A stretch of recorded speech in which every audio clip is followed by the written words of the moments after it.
I need someone who can really provide, she said while I paid for everything, so I stopped paying. Now her rich man is bankrupt and she's working 3 jobs. Hey viewers, before we move on to the video, please make sure to subscribe to the channel and hit the like button if you want to see more stories like this. Thanks. I should have seen it coming. Looking back now, all the signs were there. The way Anna would scroll through Instagram for hours, pausing on posts of couples at expensive restaurants or vacation photos from places I'd never heard of. The little comments about what her co-workers' boyfriends bought them. The way she'd sigh when we ordered pizza instead of going out.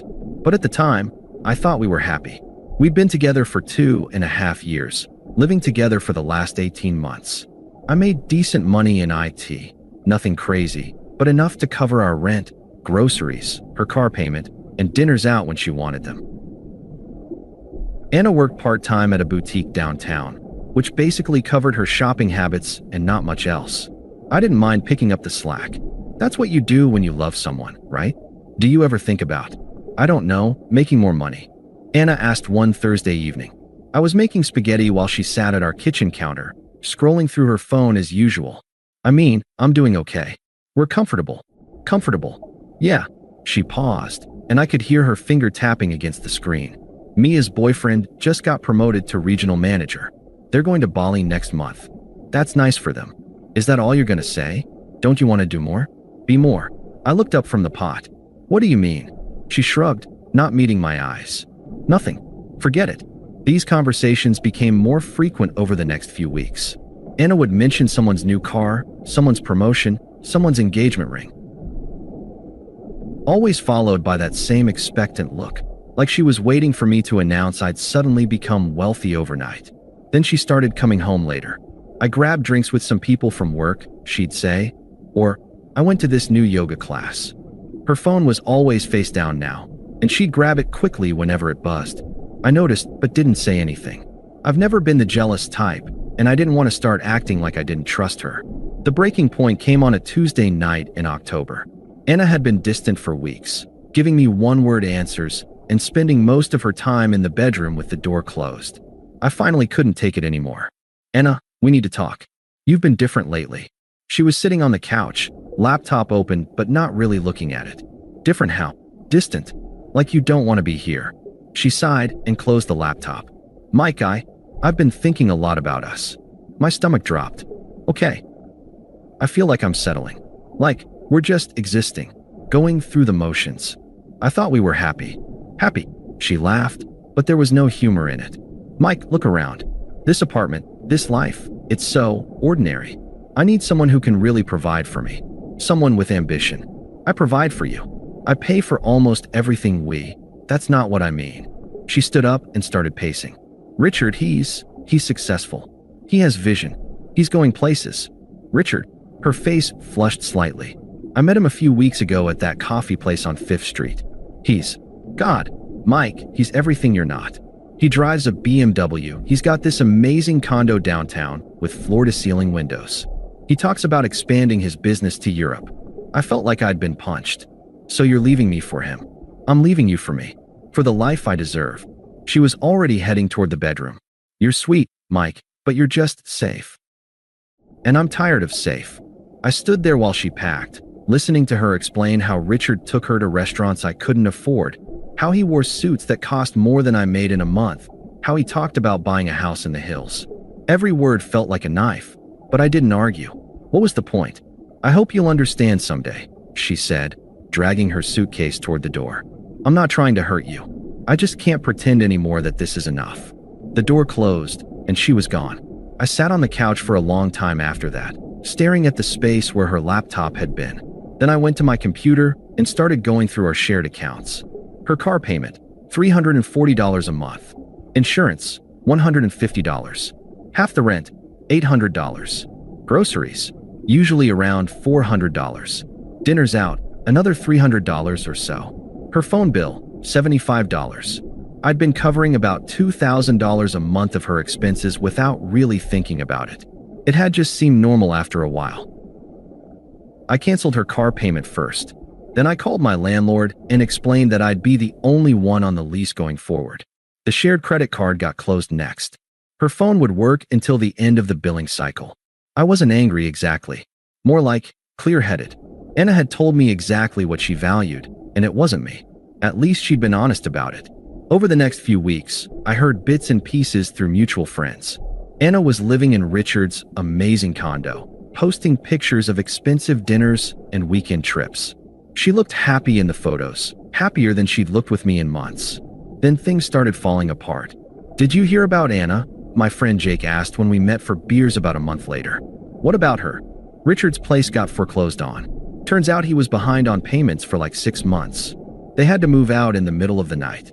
I took a sip of my beer. Huh, that's not even the worst part. His BMW got repossessed right in front of her work. She had to call an Uber. The stories kept coming over the next few weeks. Richard's business was actually just him drowning in credit card debt, buying things he couldn't afford to maintain an image. When everything collapsed, he didn't just lose his stuff, he disappeared entirely. Left Anna with a bunch of bills she couldn't pay and nowhere to live. She started texting me in early December. "Hey, can we talk?" I stared at the message for a few minutes before responding. "About what?" "I made a mistake. Richard wasn't what I thought." "Okay, that's it. Just okay. What do you want me to say?" "I want to fix this. Can I come over?" "I don't think that's a good idea." The call started a few days later. Anna crying, explaining how Richard had lied about everything, how she was staying with friends and picking up extra shifts just to make rent. I listened, but didn't offer to help. "I know you're angry," she said during one particularly long call, "but we had something real." "Did we?" "Because from where I'm sitting, it seems like you were pretty clear about what you wanted." "I was stupid, Mike. I was shallow and materialistic, and I threw away the best thing I had." Maybe. That's all you're going to say." "What do you want me to say, Anna?" She hung up. The final attempt came right before Christmas. I was getting home from work when I saw her sitting on the steps outside my building. She looked tired, older somehow. Her hair wasn't as perfectly styled as it used to be, and she was wearing a coat I recognized from 2 years ago. "Anna, you can't just shut me out like this." "I'm not shutting you out. You left. I made a mistake. People make mistakes." I unlocked the front door, but didn't invite her up. "Yeah, they do. So forgive me. We can start over." "Why would I do that?" She stared at me like I'd slapped her. Because we loved each other. Because 2.5 years has to mean something. It does mean something. It means I learned what you value in a relationship. She followed me into the lobby, talking faster now. "I was wrong about all of that. I don't care about money or nice things. I just want us back. You cared enough to leave." But I came back. I stopped at the elevator and turned to face her. "Anna, you didn't come back to me. You came back because Richard couldn't give you what you wanted either." Her face crumpled. That's not true, isn't it?" The elevator arrived, and I stepped inside. She didn't follow. I didn't hear from her again until March. A text asking if we could meet for coffee, saying it was important.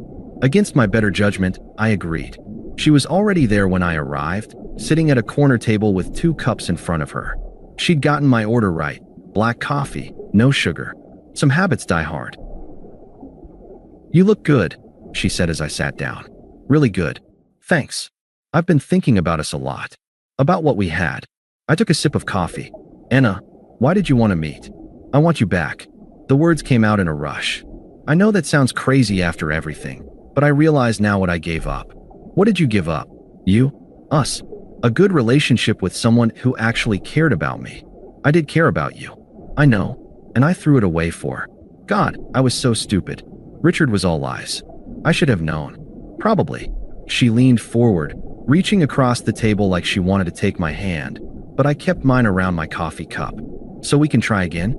I'm different now. I learned my lesson." "Anna, you said I wasn't enough for the life you deserved. You said you needed someone who could really provide for you." "I was wrong. I was stupid and shallow, and you weren't wrong. You were honest. Maybe for the first time in our relationship." Her face went pale. "What do you mean? You told me exactly what you valued. What mattered to you. And it wasn't me.